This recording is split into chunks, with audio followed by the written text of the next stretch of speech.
Welcome to the Jesus Path Come Be Rescued podcast by Peggy Fink. It's 3 weeks before Christmas, before the celebration of the birth of Jesus. We're going to look at a couple of journeys that Mary and Joseph took before Jesus was born.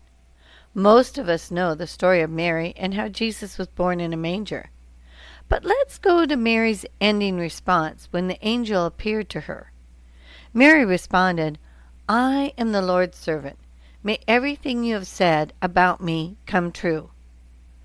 We don't know the tone of that response, but to me it sounds positive, like a young woman learning she's pregnant. She's expecting with excitement, like, "Wow, Lord, I'm willing. May your will be done." Then Mary has her journey to see Elizabeth and Zachariah, who were the parents of John the Baptist. Then months go by, and we come to Mary's next journey. This is happening a few weeks before Jesus' birth. Luke 2 gives us details on the adventure of Mary and Joseph before Jesus was born. At that time, the Roman Emperor Augustus decreed that a census should be taken throughout the Roman Empire. All returned to their own ancestral town to register for the census. Joseph was a descendant of King David. He had to go to Bethlehem in Judea, David's ancient home. He traveled there from the village of Nazareth in Galilee. He took with him Mary, to whom he was engaged, who was now expecting a child. This is a government reason for Joseph when he needed to go to Bethlehem. Joseph didn't have the luxury of booking everything so their trip would be a dream vacation. Even in the movies, we often see Mary riding on a donkey, but nowhere in the Bible are we actually told that. We do know that the distance from Nazareth to Bethlehem is about 80 miles, and walking could take almost a week. Do you think Mary knew that that would happen when she was first told that she was going to be pregnant, and she said, "May everything you have said about me come true," with excitement? Most of us are planning for Christmas. We may be expecting family and friends to come to our home. Maybe we're traveling to family and friends. We expect that all will go well. We have prepared our travel plans by car or plane. We expect to stay at someone's home or maybe a hotel or an Airbnb.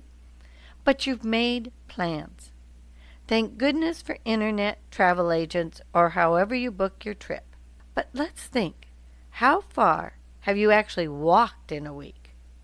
Their trip was about walking, not taking that car. Oh, and while you're walking, add being pregnant to that scenario. That would be a difficult journey. So there go Mary and Joseph, and they show up in Bethlehem. Now, there are lots of opinions on their lodging, but the Bible tells us, "And while they were there, the time came for her baby to be born. She gave birth to her firstborn son. She wrapped him in snugly in strips of cloth and laid him in a manger, because there was no lodging available for them." There was no Airbnb for them to go to. In all likelihood, from what I've read and having visited Israel, it could have been on the bottom floor of a family member's house. Tradition over there says that animals were kept on the ground floor of homes. Another point that has been researched is that there was not a lot of wood in the area, so the manger was actually probably carved out of stone, not the wooden manger in all of the nativity sets. Excitement and difficulty were part of Mary and Joseph's journey. As we journey through our own lives, how many times have we been excited about something happening, and then the difficulty part shows up? The struggle, the flight delays, the hotel reservation denied. Maybe we aren't talking about an actual trip. Maybe it's a job or promotion denied. A health issue comes up. Maybe a relationship that's falling apart. In Matthew 2, we find Mary and Joseph on another journey. They had to scurry out of the country and flee to Egypt. This is God's intervention from a king who was killing all the boys in and around Bethlehem, based on the report that a ruler had been born. Again, excitement that Jesus had been born, and difficulty that their journey was interrupted or detoured. How many times do we find this happening in our lives? In Jeremiah 29, we have God's promise, though. For I know the plans I have for you. They are plans for good and not for disaster, to give you a future and a hope. If you look for me wholeheartedly, you will find me. Mary and Joseph had both been visited by a messenger from God. We should probably believe that they continued to look for God in all their circumstances and accepted his messages each time they were told to journey somewhere.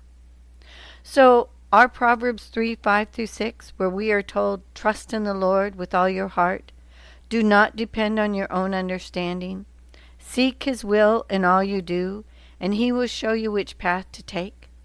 That verse certainly gives us the words to seek God and trust God, whether our journey is exciting or difficult. So blessings as you journey in this season of celebrating Jesus' birth.